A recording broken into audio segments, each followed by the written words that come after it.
ባሪያህ ነኝ ብላ እመቤታችን ድንግል ማርያም ለአምላኳ ራሷን አሳልፋ ስትሰጥ ደስታ ነው እንደገጠማት። 64 ዓመቷን በሙሉ ስታለቅስ እኮ ነው የኖረችው። አንድም ቀን ፈገግ ብላ እኮ አይታት አታውቅም።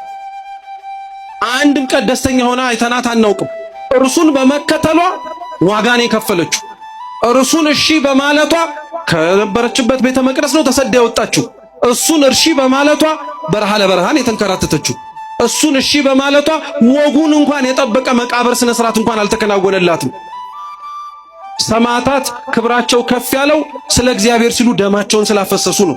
እንደ እመቤታችን ማን ሰማዕት አለ? ማን ሰማዕት አለ እንደሷ?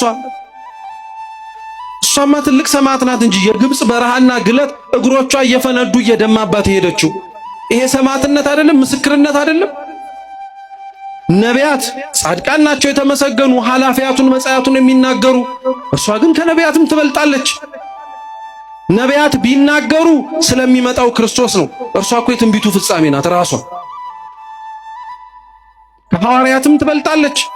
አልኳችሁ እኮ 3 ዓመት ያወቁትን ሐዋርያት እሷ 33 ዓመት ታውቀዋለች ጠንቅቃ። ነው ክብሯ ከማንም ቅዱሳን ናቸው ብለን ከምንጠራቸው በሙሉ የበለጠ ነው።